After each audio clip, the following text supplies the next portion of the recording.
¿Cómo están? Tengan ustedes muy buenas tardes o buenas noches según lo estimen. Cuando son las 20:01 estamos aquí en la sala máster con nuestros invitadas e invitados a quienes les agradecemos por estar en cuerpo y alma presentes y también a través de todas nuestras plataformas y llegando a todos ustedes independientemente de donde estén.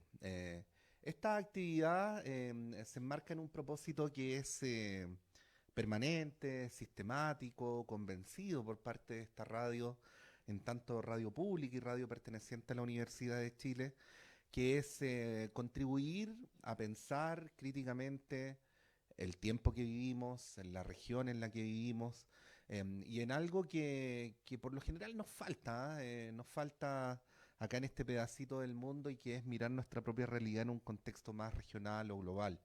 Y para ello, qué mejor que hacerlo con dos amigos a quienes recibimos con mucha hospitalidad y con mucho orgullo, dos grandes pensadores de nuestro continente, tal como decía Paula Ruiz en la presentación. Héctor Béjar, escritor, sociólogo, artista plástico, abogado, catedrático y con una larga trayectoria en la reflexión y por supuesto también en las luchas sociales. Héctor, muy bienvenido a Chile. Muchas gracias por estar acá. Bueno, gracias a ustedes por recibirme y espero que tengamos una útil y fructuosa conversación esta noche.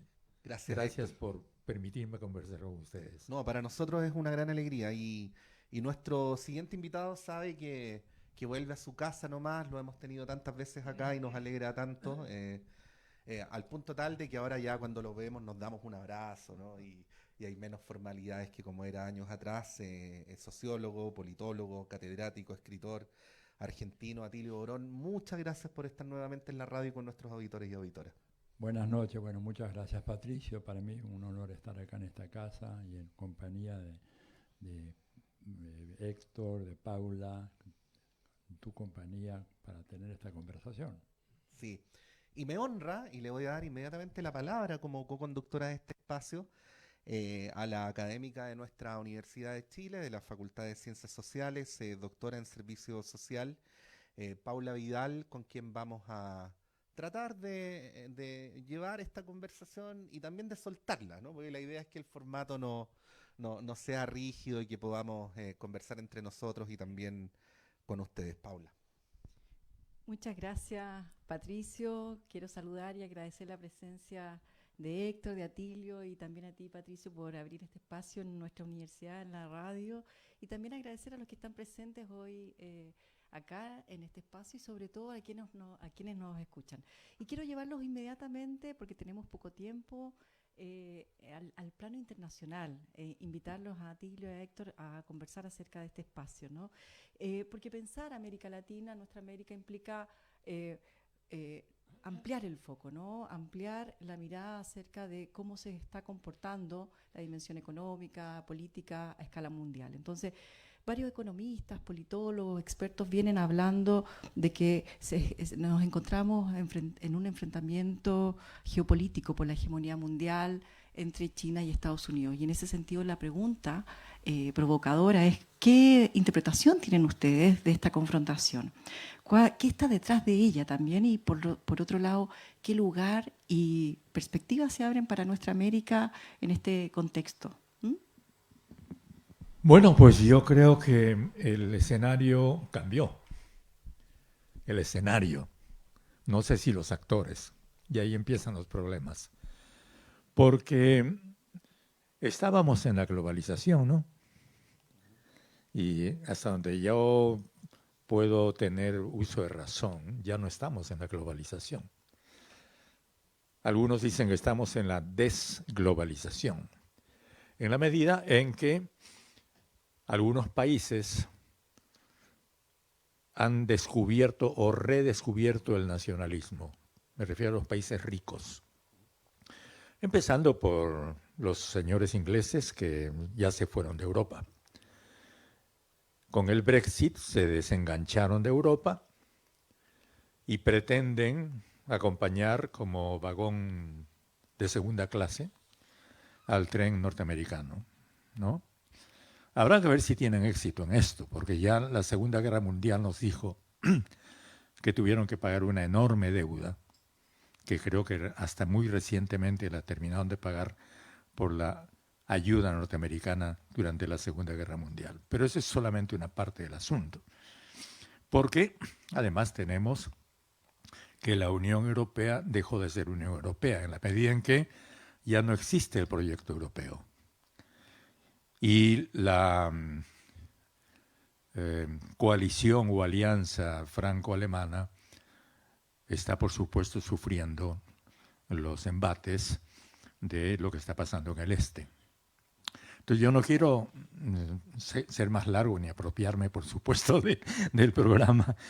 Quiero señalar solamente estos 2 puntos porque me parecen muy importantes, sin ignorar, por supuesto, todo lo que han dicho ustedes al comienzo, es decir, el impacto de la migración, las nuevas políticas económicas, insisto más, el redescubrimiento del nacionalismo de los ricos, y otros eventos que creo que están marcando mucho lo que está pasando en estos días.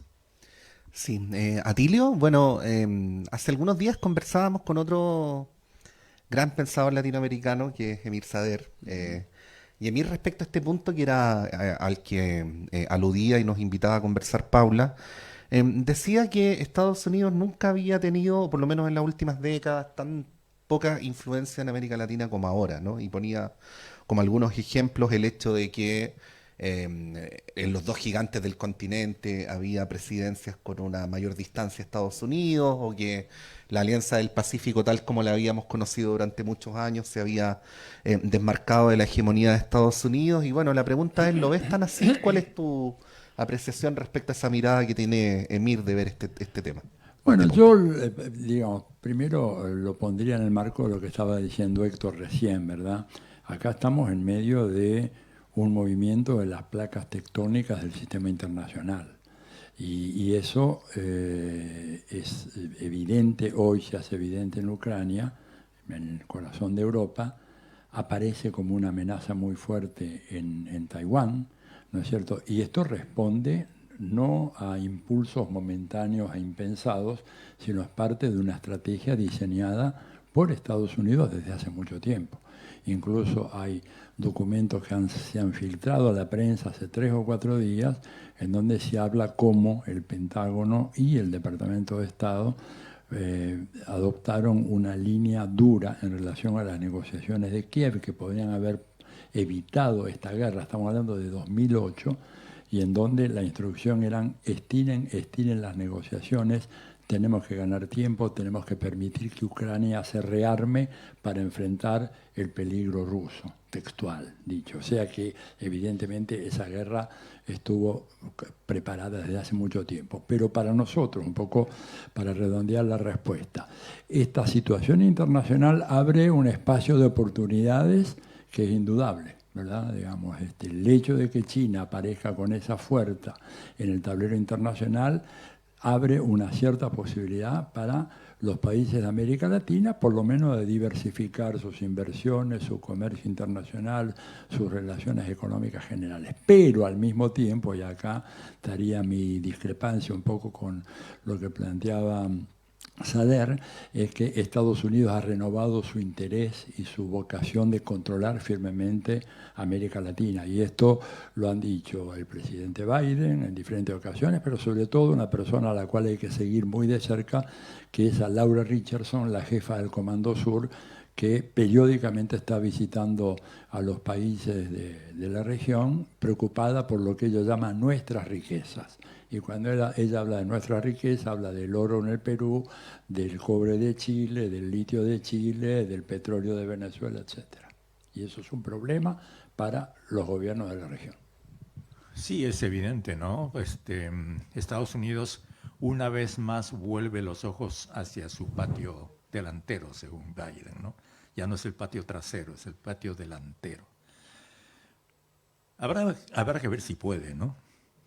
Mejor dicho, de poder volver los ojos, claro que sí, pero algo más que eso, porque por lo menos mirando desde el Perú nos encontramos con la visión paradójica de que Estados Unidos sigue siendo, digamos, el socio fundamental del Perú, y eso consiste simplemente en el eco de una vieja política que viene desde la doctrina Monroe,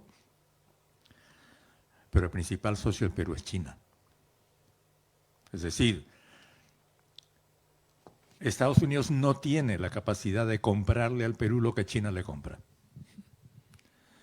Si yo veo que el señor Biden puede mover hacia el Perú los capitales que debería mover para competir con China, diría, lo voy a pensar.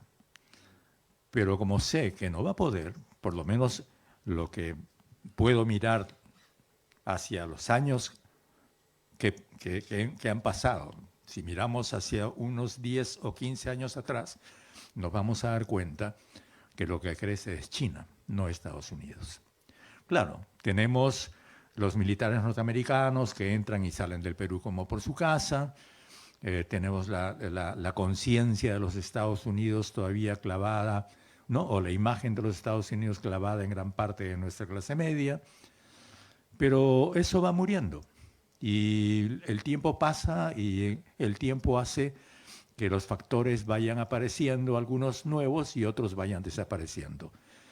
Y creo que, pensando en largo plazo, quizá puede ser que el nombre Monroe cada vez sea más pálido y se vaya desvaneciendo cada vez más en América Latina. Creo. Es mi esperanza, por lo menos. ¿No?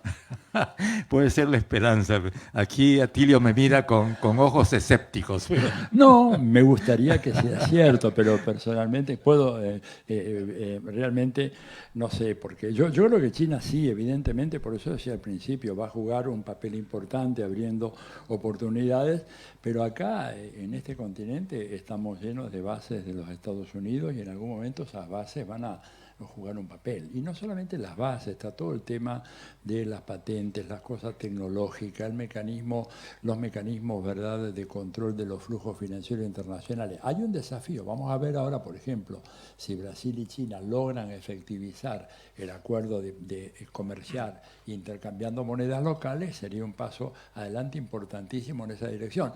Pero, y termino con esto, para Estados Unidos, nosotros somos la región más importante del mundo. Y yo no creo que la vayan a abandonar muy fácilmente sin dar pelea, por más que China haga una serie de movidas dentro de la región desde el punto de vista de la inversión, el desarrollo y todo lo demás. Claro, evidentemente no, por supuesto que no. Pero ahí entra lo que llamamos el progresismo latinoamericano. ¿No? ¿Es capaz ese progresismo en su segunda ola de despegarse de la presión norteamericana? Solamente lo pregunto, ¿no? Sí, ahí yo creo que pensar el lugar que tiene Brasil en esta, como bien dice Atilio, en este escenario internacional, habría que verlo. Y por lo tanto, este viaje que hizo, que está haciendo ahora Lula, ¿no?, en China en este momento, que no solamente tiene que ver con establecer estas alianzas comerciales, apoyar el lugar que tiene Dilma también en el BRICS, o incluso manifestar esta entrada más diplomática de la paz, con un mensaje de paz. ¿Cómo ven ustedes, ya pensando el lugar importante que tiene Brasil en América Latina, qué tanto juego tiene para poder posicionarse en otro camino, ¿no?, a propósito del progresismo y la segunda ola que dice Héctor? Bueno, yo creo que Brasil es un país que evidentemente tiene condiciones como para aspirar a ejercer un protagonismo internacional, por lo menos a escala regional muy, muy importante. Pero no nos olvidemos que lo que Brasil puede hacer en el terreno ya más global está muy vinculado a el activismo que pueden tener los BRICS, la coalición esa Brasil, Rusia, India, China y Sudáfrica.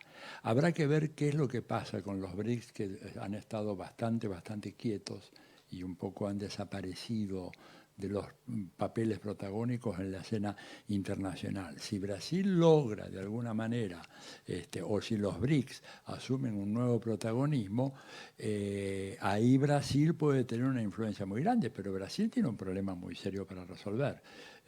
Primero, desandar el camino andado por Bolsonaro, en donde se ha privatizado por sectores buena parte de Petrobras, se ha privatizado por completo Embraer, hay una base militar en Alcántara que ha sido cedida, ¿verdad?, a los Estados Unidos, y todo eso plantea límites objetivos a cuánto podría avanzar Brasil, aparte de otro problema que es común a todos los progresismos, que es la enorme heterogeneidad de la coalición, de la alianza progresista, que incluye desde sectores un poco más de izquierda hasta un personaje como el vicepresidente, que fue el arquitecto institucional del impeachment en contra de Dilma Rousseff. Entonces, la incoherencia de la coalición dominante creo que va a desempeñar un papel muy importante en la posible efectividad que puedan tener estas aspiraciones brasileñas de jugar un rol independiente en el terreno internacional, que sería muy bueno para toda América Latina, ojalá que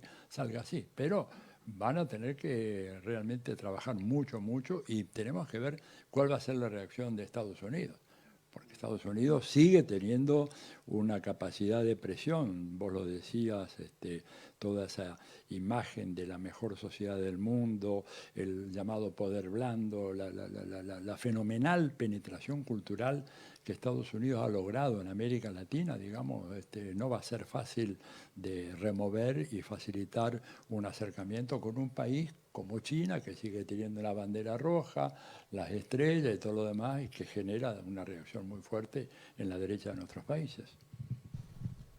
Bueno, sí, claro.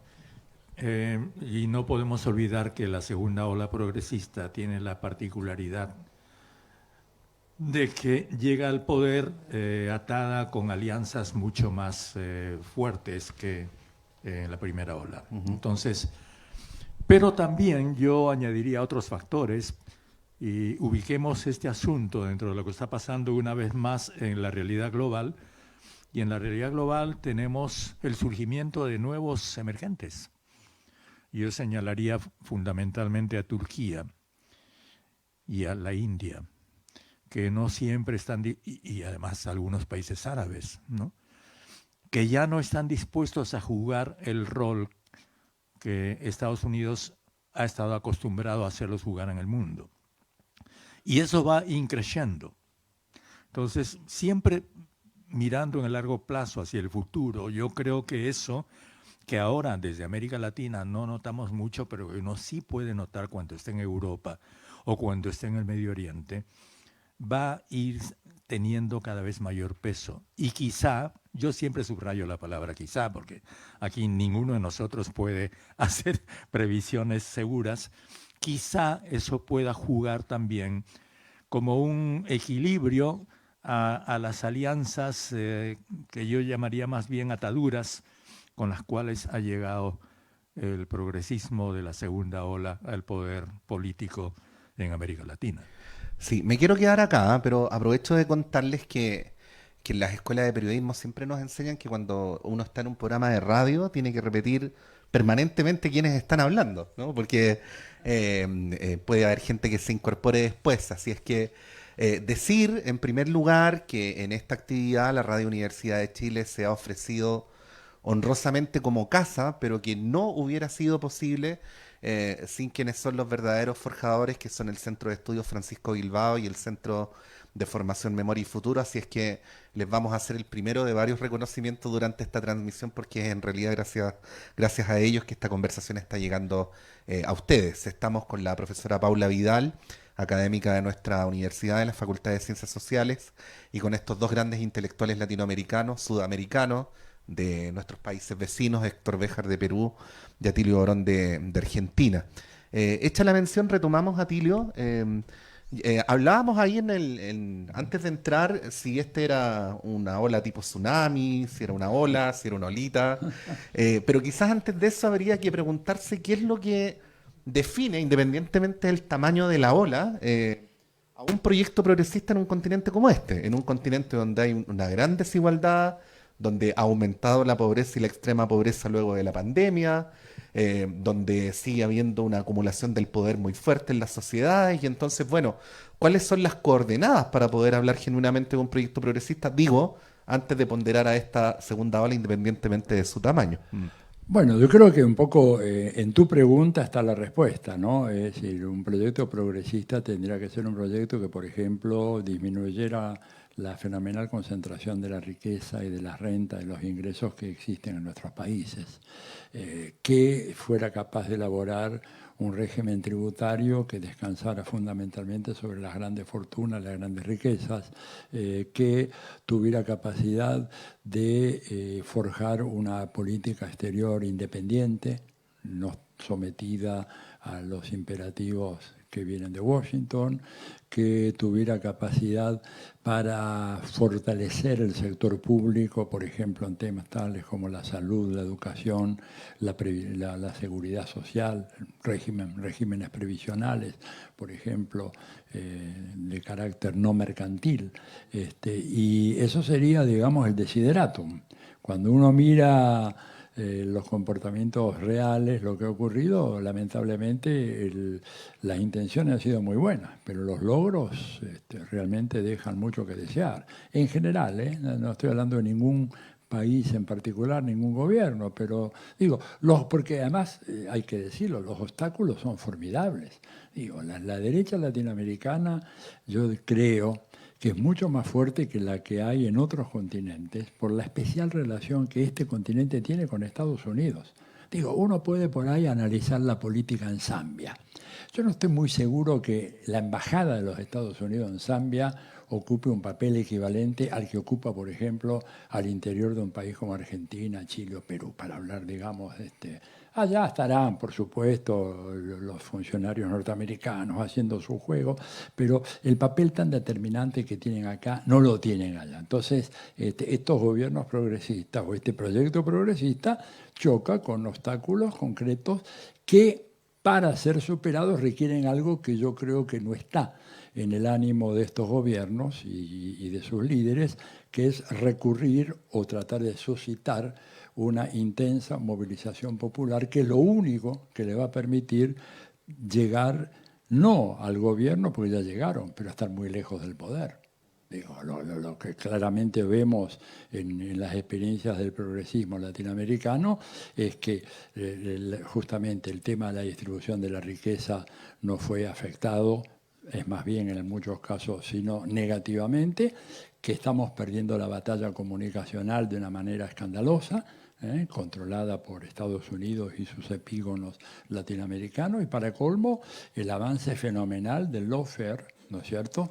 O sea, toda la judicialización de la política que le da a la derecha unas armas fenomenales para chantajear a los gobiernos, extorsionar a los gobernantes, amenazándolos con mandarlos a la cárcel, cosa que hace en ciclos antes no había eso.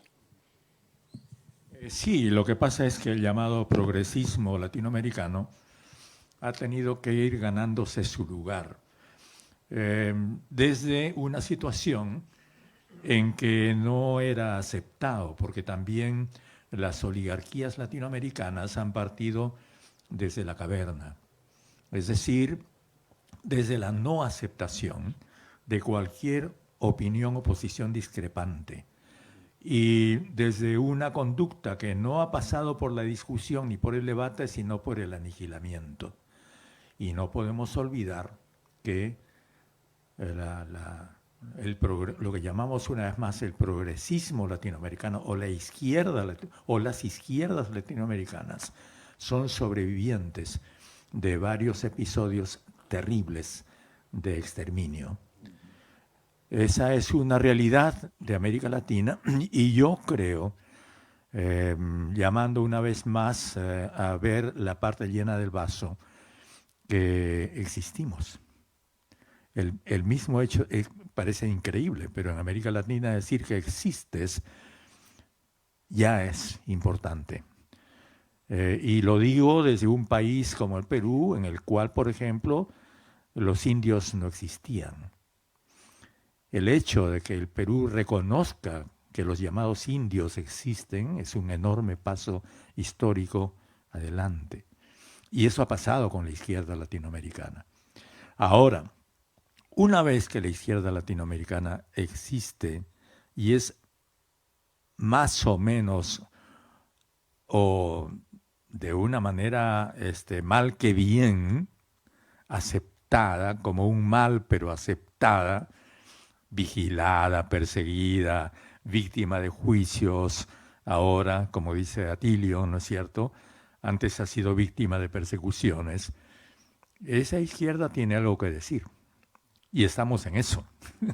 Entonces, siempre es bueno recordar el pasado para poder entender el significado del presente. Ahora, ¿qué podamos hacer para el futuro? Yo estoy de acuerdo con Atilio, es decir, tenemos todo el cúmulo de peligros y de limitaciones que Atilio ha mencionado. Y yo añadiría unos cuantos más, pero ya no quiero empezar a llorar aquí en esta mesa, ¿no es cierto? Quiero simplemente equilibrar el haber sido sobreviviente del pasado y el señalar que tenemos mucho que recorrer, entre lo cual están algunas de las medidas que Atilio ha mencionado aquí. Muchas gracias, Héctor y Atilio. Pero yo quisiera profundizar un poquito más en las diferencias entre la primera ola, como se habla, y la segunda, ¿no? Porque incluso en la primera ola existen diferencias. El bloque que podríamos interpretar Argentina, Chile en su momento también se lo consideraba dentro de los progresismos, a diferencia del bloque con Bolivia, por ahí Ecuador, para algunos Brasil dentro de los neodesarrollismos, a diferencia de Venezuela. Pero hoy tenemos una segunda ola con México, con Perú también algunos se incorporó antes de del golpe. Entonces, ¿cuáles son algunas distinciones que ustedes podrían entregarnos para hacer estas distinciones, para tener más elementos, para no solamente hacer una evaluación de estos gobiernos, sino sobre todo pensar los desafíos que tienen, las tensiones que están enfrentando y las posibilidades o no de generar proyectos transformadores? Mira, yo diría que el momento histórico es muy diferente, ¿verdad? Principios de este siglo, Estados Unidos estaba totalmente obsesionado, ¿verdad?, con la guerra contra el terrorismo, había ocurrido lo de las Torres Gemelas, se lanzan a la guerra en Afganistán, en Irak, y al mismo tiempo eso se combina con un ciclo económico muy favorable para las exportaciones de los países de la región. Y además había, digamos, un conjunto de líderes que tenían indudablemente unas capacidades que, sin desmerecer a los actuales, pero eran sobresalientes. A ver, el gran estratega de ese ciclo progresista en su primera fase fue Fidel, ¿no es cierto? Y el gran operador, ¿no es cierto?, lo que yo llamo mariscal de campo, fue Hugo Chávez. Hoy en día ninguno de los dos está. Néstor Kirchner jugó un papel muy importante en la batalla contra el ALCA, pero ya no está. Y Lula viene, en buena hora, y celebramos el regreso de Lula al gobierno, pero viene con una fórmula mucho más debilitada, ¿te das cuenta? Y entonces, este momento histórico que en aquel momento había, hoy en día ha cambiado de signo de una manera muy, muy preocupante.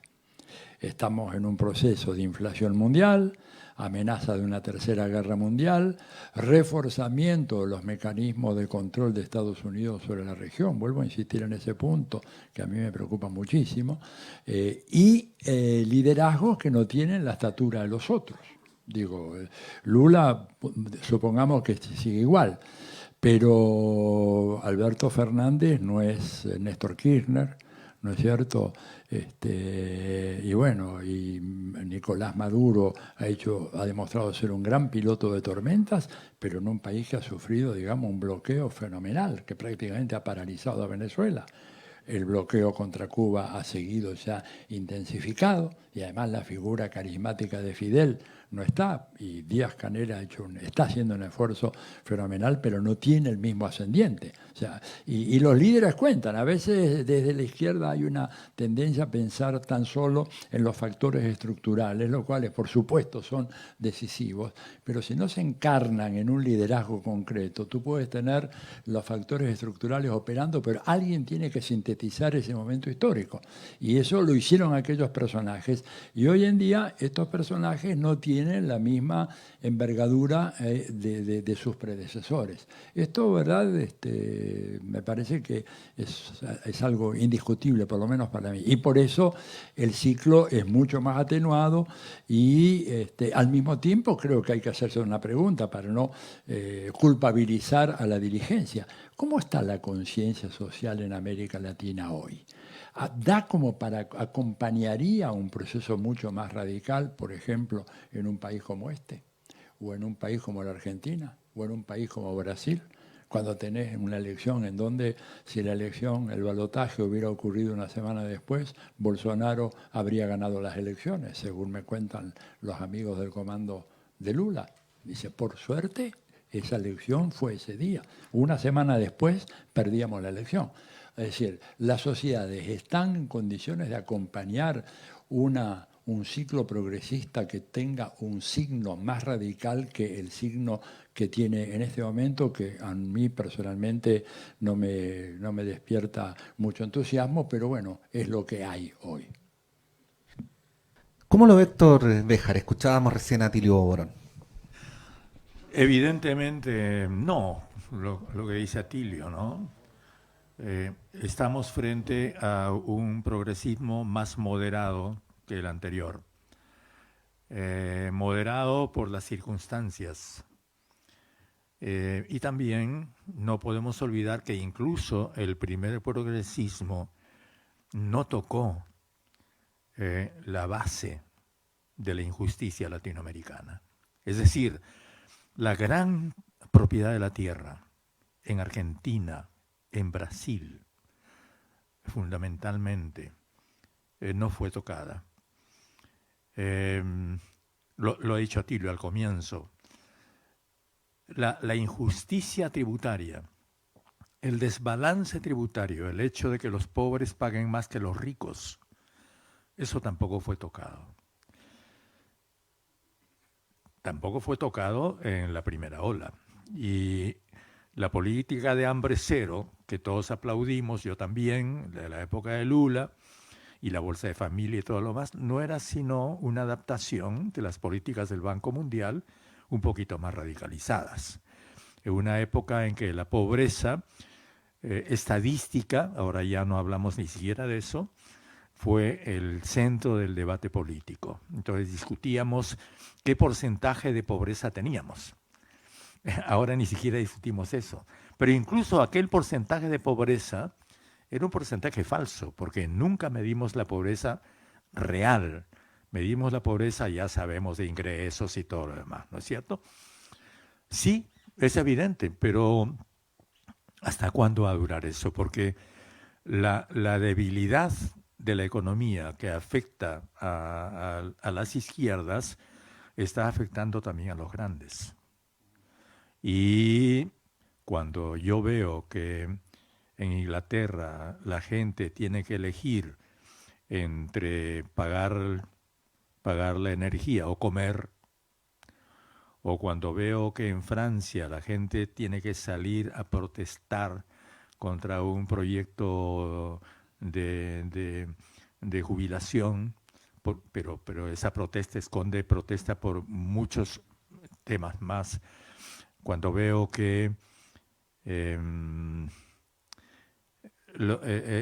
estos grandes países ricos están padeciendo una crisis que no tiene término, que viene desde el 2008, y que la crisis inmobiliaria no ha podido finalmente ser superada, y cuando vemos que los bancos uno tras otro vuelven a quebrar y vuelven a ser salvados con el dinero de los contribuyentes, eso es evidente que afecta a todo el sistema, y lo que afecta a todo el sistema afecta también a la estabilidad de los ricos y afecta a algo que es muy importante, a la legitimidad de su dominio. Entonces, la credibilidad en el programa neoliberal que empezó allá por los años 80 con Thatcher y Reagan, hoy día ya no existe. Y si hoy día el sistema vive, es por inercia también, algo que creo que debemos tomar en cuenta. Sí, Ahí me quedé. ahí sí. Hola. Sí, quería, esto es muy importante lo que decía Béjar recién, porque las encuestas que están haciendo en los países desarrollados revelan de que cada vez más son los países en donde la gente que se declara muy insatisfecha o insatisfecha con su democracia, estamos hablando de Francia, de España, de Italia, de Alemania, se acerca ya a niveles cercanos al 60-65%. Cosa inédita desde que iniciaron estas mediciones en la década de los 50. O sea, 70 años después, este fenómeno que decía Béjar recién, ¿no es cierto?, de la concentración de los ingresos, la necesidad de elegir entre energía eléctrica, consumir energía eléctrica y comer, está haciendo que mucha gente experimente un profundo desencanto en relación a la democracia, abriendo la puerta a la demagogia populista radical de la derecha extrema, que ese es un peligro real que lo hemos visto ya en acción en Estados Unidos, lo hemos visto en Brasil y se cierne sobre varios países de América Latina. Que se une al temor a la migración, además, ¿no es cierto? Absolutamente. Claro. Sí, justo queríamos tocar ese tema, ¿eh? Andamos bien sincronizados, porque en una intervención previa Tilio preguntaba cuál era el nivel de conciencia social que había en en nuestros países para poder efectivamente sostener una agenda de transformaciones estructurales. Pero imagino que esos niveles de conciencia social requieren tener mecanismos masivos a través de los cuales difundir las ideas del pensamiento progresista. Y aquí junto con la idea, Tilio, que tú describías como esta agenda de extrema derecha, que en el caso nuestro se expresa en una agenda de seguridad pública muy fuerte, de avanzar hacia un Estado policial, de renunciar hacia las libertades, junto con lo que menciona Héctor de identificar algunos enemigos, ¿no? Algunos causantes de los problemas como los migrantes, como el chivo expiatorio típico.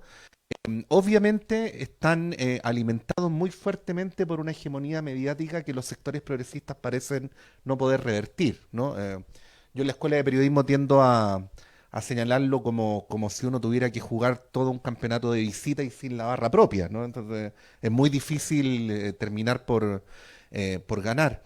Y a uno le da la impresión, pero ahí quería preguntarles a ustedes cómo lo ven, que los movimientos progresistas o los movimientos de cambio, por distintas razones, no han terminado por enfrentar ese factor.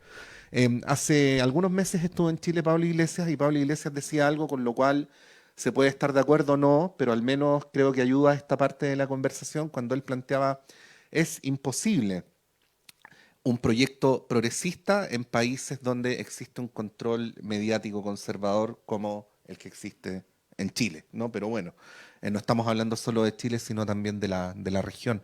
Héctor, ¿cómo ves ese factor y, bueno, cómo atañe a lo que estamos conversando esta tarde? Yo respondo con una pregunta. ¿Hasta cuándo va a durar ese poder mediático?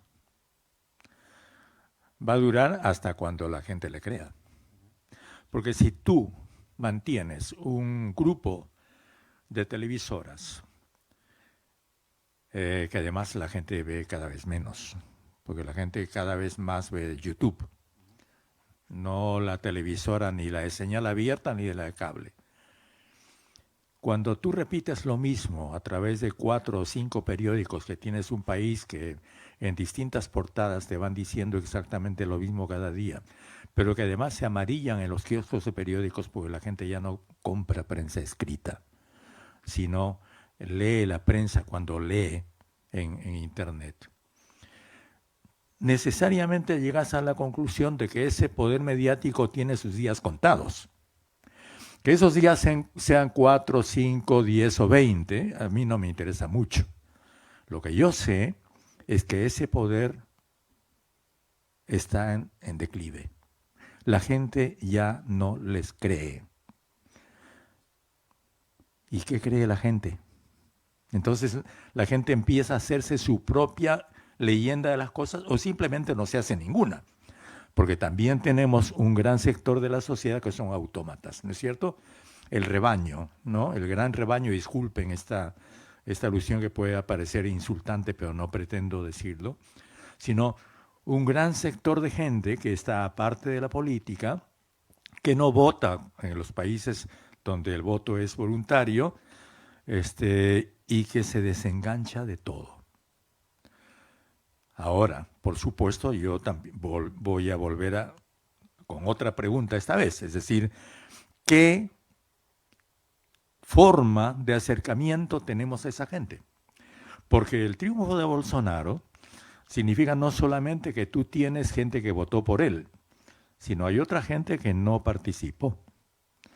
Y eso es en todos nuestros países. Si no examinemos, excepto el caso chileno, que creo ahí sí me les digo, que aquí sí ha habido en algún momento una fuerte participación electoral, pero lo que caracteriza a las elecciones en Europa y en América Latina, no sé si en África, no tengo información, es precisamente eso, que hay un gran sector de la sociedad que mira y que a veces ni siquiera mira.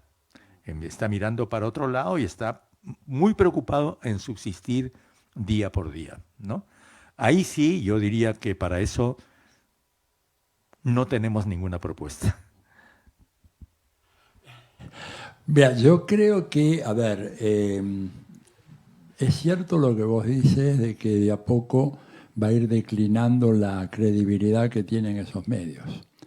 Pero creo que de todas maneras los nuevos medios que han surgido no son más benignos que los tradicionales. Es decir, hoy en día, a través de los algoritmos, podés ejercer una dictadura comunicacional mucho más incontrolable que la que hoy tenemos, digamos, con la prensa tradicional, que es un problema muy serio. Además, pensemos lo siguiente, hay 5 grandes conglomerados mediáticos que dominan, dicen John Pilger, el estudioso australiano, el 85% de la audiencia mundial. La gente que dice qué es lo que está pasando en el mundo. Mucha gente ya no les cree, pero no es que cree en lo nuestro. Este es el problema. Y además, los nuevos medios que están surgiendo, las redes sociales, el YouTube, el TikTok, el Instagram, etcétera, no son neutros. Tienen dueños y tienen limitaciones también ellos. Y hay que ver hasta qué sectores llegan, ¿no es cierto? Que es algo que a veces no sé, o se exagera demasiado. Pero en todo caso el contenido es el mismo. Y la retirada de la escena política es muy preocupante y es real, Héctor. La gente de repente desengañada ya ni quiere votar, ni se inscribe para votar. Digo, en la Argentina el voto es obligatorio, pero aún así estamos teniendo problemas de creciente deserción y creo que en las próximas elecciones vamos a tener porcentajes muy elevados, probablemente sin precedentes, de gente que ya directamente ni siquiera va a ir a votar. Encima, como la multa es prácticamente nominal, no le va a importar nada, ni siquiera tienen ese estímulo. Entonces, la batalla de ideas que decía Fidel es fundamental, pero ¿con qué instrumento la libramos? Exactamente. Esa es una gran pregunta que nos pone Atilio, ¿no? Ahora, siguiendo la lógica y la forma de ir pensando e interpretando nuestra América, si nos adentramos en las derechas, en nuestra América, algunos cientistas políticos, incluso algunos colegas hablan optimistamente, ¿no?, de que las derechas están debilitadas en nuestra región porque ya no se realiza un golpe, digamos, ya que también el mismo neoliberalismo no ofrece ni un proyecto que mejore las condiciones de vida de la población. Pero también existen otros pensadores que vienen planteando claramente que al contrario, ¿no?, se observa una ultraderecha cada vez mayor, cada vez más fuerte, que se instala en los sectores populares, también con mucha fuerza, con mucha rapidez. Y ahí ustedes, ¿cómo piensan estas derechas? ¿Existen diversas derechas en nuestra América?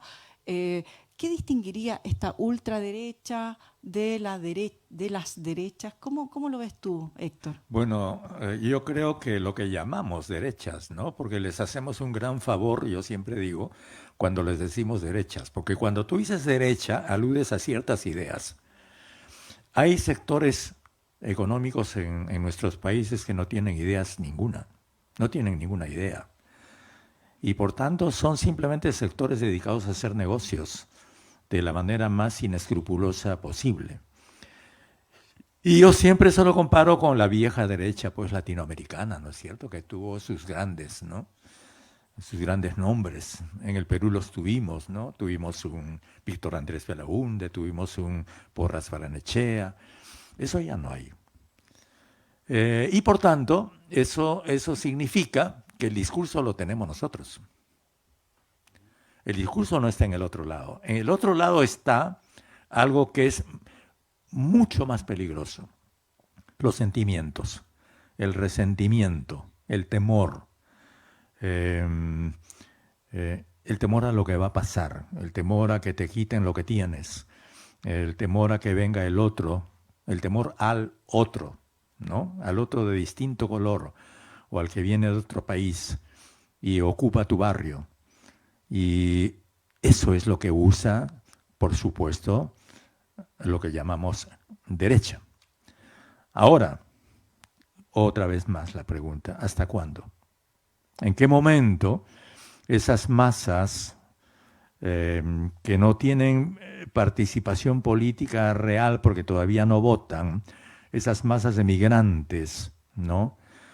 Que hasta ahora son el pretexto o el motivo para que pequeños grupos de la nueva que llamamos derecha, la neoderecha o el neofascismo o como le llamemos, pueda obtener ciertos sectores electorales más o menos importantes, que tampoco son definitivos, ojo, pues ni Le Pen ni Vox son movimientos masivos. Si quieren le agregan todavía, yo a eso no me opongo, pero yo describo lo que veo. Entonces siempre mi pregunta es, en la medida en que esta situación, en que el sistema, lo que llamamos el sistema, se encuentra ante un nudo gordiano que es muy difícil de cortar, porque está marcado por las crisis bancarias, por la debilidad de los gobiernos y ciertamente por la dominación de las grandes corporaciones. Yo eso no lo discuto de ninguna manera, a través de los grandes algoritmos. Bueno, es una nueva situación. No, simplemente es una nueva situación. Y yo digo, analicémosla, ¿no? Y veamos, por lo menos hagamos un ejercicio de cuáles son las posibilidades reales o no que brinda la evolución de esos nuevos factores que han estado apareciendo en el escenario mundial, que tiene que ver también con lo que está pasando en América Latina hoy día. En relación a eso, yo debería recordar simplemente que uno de los mitos que ha habido en América Latina y que se hizo muy patente en los años de la llamada transición democrática, que realmente no fue tal cosa, no hubo ninguna transición democrática. En nuestros países lo que tenemos son plutocracias, no democracias, ¿verdad? O sea, gobierno de la riqueza, en muchos casos por los ricos y para los ricos. ¿Estamos de acuerdo, Héctor, en eso? Absolutamente. Ya. Además, yo añadiría algo, plutocracia y timocracia. Y timocracia también, ¿No es también. cierto? Pero yo creo que uno de los mitos era pensar de que había una derecha democrática en Latinoamérica y que por lo tanto la convergencia hacia el centro y el diálogo iba a ser posible que finalmente estos países llegaran a la democracia. Yo, digamos, aplicando una vara estricta, ¿no es cierto?, basada en la filosofía política, a mí países como Argentina, por ejemplo, no quiero hablar de este país, pero no es una democracia de ninguna manera.